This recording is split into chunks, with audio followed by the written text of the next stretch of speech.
Bismillahirrahmanirrahim. Assalamualaikum warahmatullahi wabarakatuh. Allah SWT menciptakan manusia untuk beribadah kepadanya, serta memberikan kepada mereka pilihan untuk beriman ataupun kufur.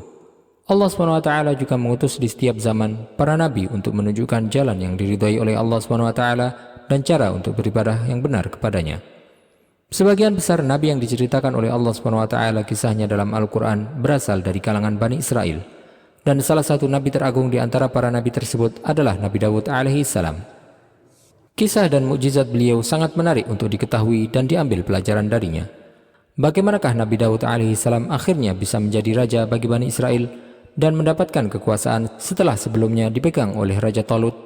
Apakah mukjizat beliau dan kenapa Rasulullah SAW menganggap bahwa beliau adalah salah satu nabi teragung dan paling dicintai? Silakan simak video ini untuk mendapatkan jawabannya.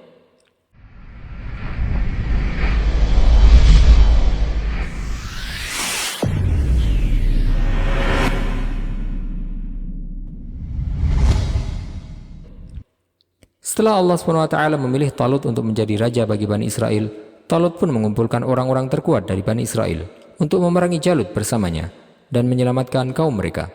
Di antara para pemuda yang ikut dalam barisan pasukan tersebut, ada seorang pemuda yang berusia 17 tahun yang merupakan Nabi Dawud alaihi salam. Ketika dua pasukan telah bertemu, Jalut pun maju dan menantang orang yang berani bertanding dengannya. Hal tersebut dilakukannya sebelum kedua pasukan saling bertarung. Nabi Dawud alaihi salam kemudian meminta izin kepada Talut untuk menghadapi Jalut. Talut pun mengizinkan kepada beliau, tetapi Jalut adalah seorang yang menakutkan. Dia berperawakan tinggi besar dan seorang yang kuat, sedangkan Nabi Dawud alaihi salam adalah seorang pemuda bertubuh kecil yang nampak seperti seorang yang lemah. Jalut pun meremehkan beliau dan berkata, "Kembalilah dan kirimlah orang lain selainmu, karena aku tidak ingin untuk membunuh orang sepertimu." Nabi Dawud alaihi salam kemudian menjawab, "Tapi aku ingin membunuhmu." Nabi Dawud alaihi salam kemudian mengeluarkan sebuah batu dari saku bajunya, kemudian meletakkannya di ketapelnya. Beliau kemudian berkata, "Bismillah, dengan nama Allah, Tuhannya Ibrahim dan Ishak." Kemudian beliau mengayunkannya dan memukulkan batu itu ke arah Jalut. Allah SWT mengirimkan angin yang menjadikan lemparan batu itu melesat berkali-kali lipat kekuatannya. Batu tersebut mengenai kepala Jalut sehingga dia pun mati tersungkur, sehingga pasukan Talut pun dapat memenangkan pertempuran tersebut.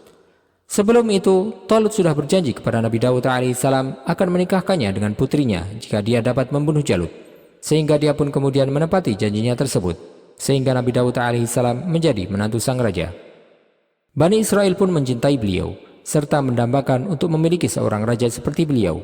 Maka setelah masa Talut, Nabi Dawud alaihissalam lah yang kemudian menjadi raja bagi Bani Israel. Allah SWT menjadikan Nabi Dawud alaihissalam sebagai seorang nabi sekaligus seorang raja. Allah SWT memberikan kepada beliau kebaikan dunia dan akhirat.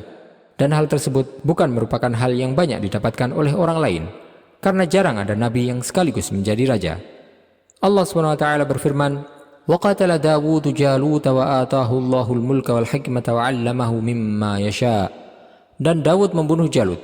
Kemudian Allah memberi Daud kerajaan dan hikmah dan mengajarinya apa yang dia kehendaki. Allah SWT juga memberikan kenikmatan kepada Nabi Daud alaihissalam setelahnya dengan berbagai mukjizat yang luar biasa. Di antaranya adalah Allah SWT menundukkan gunung-gunung dan burung untuk bertasbih bersama beliau. Serta Allah SWT juga menjadikan besi lunak di tangan beliau, sehingga beliau dapat dengan mudah membentuk besi menjadi hal yang beliau inginkan tanpa perlu menggunakan api ataupun palu. Allah SWT juga telah menurunkan Zabur kepada beliau dan memberikan kepada beliau kerajaan yang besar. Allah SWT berfirman, وَسَخَّرْنَا مَعَ دَاوُودَ الْجِبَالَ يُسَبِّحْنَ وَالطَّيْرَ وَكُنَّا فَاعِلِينَ وَعَلَّمْنَاهُ صَنْعَةَ لَبُوسٍ لَكُمْ لِتُحْصِنَكُمْ مِنْ بَأْسِكُمْ فَهَلْ أَنْتُمْ شَاكِرُونَ. Dan kami tundukkan gunung-gunung dan burung-burung semua bertasbih bersama Daud, dan kamilah yang melakukannya. Dan kami ajarkan pula kepada Daud cara membuat baju besi untukmu, guna melindungi kamu dalam peperangan. Apakah kamu bersyukur kepada Allah? Sebelum itu, Nabi Dawud alaihissalam telah bekerja menjadi pembuat baju besi serta perlengkapan perang lainnya. Allah SWT telah memberinya anugerah untuk dapat membuat perlengkapan besi sebagai pelindung bagi pasukannya ketika berperang melawan musuh. Allah SWT memberikan mukjizat kepada Nabi Dawud, sehingga jika beliau memegang besi, besi tersebut akan menjadi lunak bagi beliau sehingga dapat berubah bentuk menjadi apapun yang beliau inginkan. Nabi Daud alaihissalam adalah orang pertama yang membuat pakaian perang dari besi dan logam berat lainnya. Disebutkan bahwa beliau setiap harinya membuat satu baju besi yang beliau jual seharga 6.000 dirham. Rasulullah SAW bersabda berkenaan dengan hal tersebut, "Ma akala ahadun ta'aman qat khairan min an ya'kula min amali yadihi, wa inna nabiyallahi Dawud kana ya'kulu min amali yadihi." Tidaklah seorang memakan makanan yang lebih baik daripada makanan yang dihasilkan dari hasil keringatnya sendiri. Dan Nabi Daud alaihissalam adalah orang yang makan dari hasil pekerjaannya sendiri. Allah SWT juga telah menganugerahkan kepada Nabi Daud alaihissalam suara yang indah yang tidak dia berikan kepada siapapun. Sebagaimana Allah SWT memberikan ketampanan kepada Nabi Yusuf alaihissalam, Allah SWT juga memberikan suara yang merdu kepada Nabi Daud alaihissalam, yang menjadikan suara beliau adalah suara yang paling indah dibandingkan dengan suara manusia manapun. Di mana jika Nabi Daud alaihissalam membaca Zabur, burung-burung pun berhenti di udara untuk mendengarkan suara beliau. Sebagaimana binatang-binatang juga berkumpul di sekeliling beliau untuk mendengarkannya dengan khusyuk, serta bertasbih mengikuti tasbih beliau. Gunung-gunung juga menyambut suara beliau dan bertasbih bersamanya. Setiap kali Nabi Daud alaihissalam bertasbih kepada Allah SWT. Allah Ta'ala berfirman, "Wadhkur abdana Dawud dzal aid, innahu awwab, inna sakharnal jibala ma'ahu yusabbihna bil 'ashyi wal isyraq." Dan ingatlah akan hamba kami Daud yang mempunyai kekuatan. Sungguh dia sangat taat kepada Allah. Sungguh kamilah yang menundukkan gunung-gunung untuk bertasbih bersama dia pada waktu petang dan pagi. Nabi Daud alaihissalam juga merupakan salah satu nabi yang paling banyak beribadah kepada Allah SWT. Beliau berpuasa selama 50 tahun, yang berarti setengah dari umur beliau. Beliau berpuasa sehari, kemudian berbuka sehari berikutnya. Rasulullah SAW menyebutkan berkenaan dengan hal tersebut, "Ahabus salati ilallahi salatu Dawud alaihi salam, wa ahabus siyami ilallahi siyamu Dawud, wa kana yanamu nisfal lail wa yaqumu sulusah, wa yanamu sulusah, wa yasumu yauman wa yuftiru yauman." Salat yang paling dicintai oleh Allah SWT adalah salatnya Nabi Daud alaihi salam, dan puasa yang paling disukai oleh Allah SWT adalah puasanya Nabi Daud alaihi salam. Beliau tidur setengah malam, kemudian bangun sepertiganya untuk mendirikan salat. Kemudian beliau tidur lagi 1/6 malam sisanya. Dan beliau berpuasa sehari, kemudian berbuka sehari setelahnya. Beliau juga berperan sebagai seorang hakim yang menengahi permasalahan yang dihadapi oleh rakyatnya. Di antara kisah yang paling masyhur dari beliau adalah sebagai berikut. Diriwayatkan dari Abdullah bin Abbas radhiyallahu anhuma bahwasanya beliau berkata, ada dua orang yang saling bertengkar kemudian menghadap Nabi Daud alaihissalam karena permasalahan sapi mereka, di mana salah satu dari kedua orang tersebut menuduh temannya telah merampas sapi miliknya, tetapi yang dituduh pun menolak tuduhan tersebut. Nabi Daud alaihissalam kemudian menangguhkan permasalahan tersebut sampai malam hari. Ketika malam hari tiba, Allah SWT mewahyukan kepada beliau untuk menjatuhkan hukuman mati bagi orang yang menuduh tersebut. Ketika pagi hari datang, Nabi Daud alaihissalam berkata kepadanya, "Sesungguhnya Allah SWT telah mewahyukan kepadaku untuk menjatuhkan hukuman mati kepadamu. Maka aku akan melaksanakan hukuman tersebut. Tapi jelaskanlah tentang tuduhan yang kau sebutkan terhadap temanmu ini."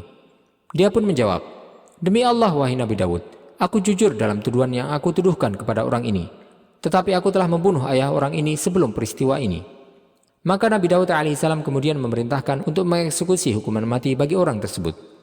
Nabi Daud alaihissalam pun kemudian semakin disegani oleh rakyatnya, dan mereka pun patuh terhadap perintah-perintah beliau. Diriwayatkan bahwa Nabi Daud alaihissalam hidup hingga usia beliau 100 tahun, dan bahwasanya beliau memiliki 100 orang istri, yang mana salah satu dari istri tersebut telah melahirkan Nabi Sulaiman alaihissalam. Setelah wafatnya Nabi Daud alaihissalam, Nabi Sulaimanlah yang kemudian mewarisi kerajaan beliau sehingga beliau menjadi raja dan juga nabi sebagaimana ayahnya. Berkenaan dengan kematian Nabi Daud alaihissalam, Abu Hurairah radhiyallahu anhu menyebutkan bahwasanya Rasulullah SAW bersabda, Nabi Daud alaihissalam memiliki rasa cemburu yang sangat besar. Maka jika beliau keluar dari rumahnya, beliau akan menutup semua pintu, sehingga tidak ada seorang pun yang bisa masuk untuk menemui keluarga beliau sehingga beliau pulang. Pada suatu hari ketika beliau keluar dari rumahnya dan pintu-pintu telah dikunci, istri beliau di dalam rumah mendapati ada seorang lelaki yang berdiri. Maka dia pun bertanya kepada orang-orang yang ada di dalam rumah, "Dari mana orang ini bisa masuk ke rumah, padahal rumah ini terkunci? Demi Allah, kami akan melaporkan kamu kepada Nabi Daud alaihissalam." Ketika Nabi Daud alaihissalam datang, beliau mendapati laki-laki tersebut berdiri di dalam rumah. Maka beliau bertanya, "Siapakah kamu?" Dia menjawab, "Aku adalah yang tidak takut terhadap para raja, dan aku tidak pernah terhalangi untuk menemui siapapun." Maka Nabi Daud alaihissalam kemudian berkata kepadanya, Demi Allah, engkau adalah malaikat maut. Selamat datang dengan membawa perintah Allah. Nabi Daud alaihissalam kemudian berada di tempatnya hingga dicabutlah ruh beliau. Setelah selesai pengurusan jenazah Nabi Daud alaihissalam, matahari pun terbit. Kemudian Nabi Sulaiman alaihissalam berkata kepada burung-burung, "Naungilah Nabi Daud." Kemudian burung-burung pun berkumpul di langit sehingga bumi menjadi gelap. Allah SWT berfirman tentang Nabi Daud alaihissalam, "Wa inna lahu 'indana lazulfa wa husna ma'ab." Dan sungguh dia mempunyai kedudukan yang dekat pada sisi kami dan tempat kembali yang baik. Wallahu ta'ala a'lam wa sallallahu wasallam wa baraka ala sayyidina Muhammadin wa ala alihi wa sahbihi ajma'in. Jika Anda menyukai video ini, silahkan klik tombol like dan juga subscribe channel ini sebagai bentuk dukungan kepada kami untuk dapat menyajikan video-video bermanfaat lainnya kepada Anda. Dan jangan lupa untuk bagikan kepada orang lain agar video ini dapat memberikan manfaat lebih luas bagi kaum muslimin. Wassalamualaikum warahmatullahi wabarakatuh.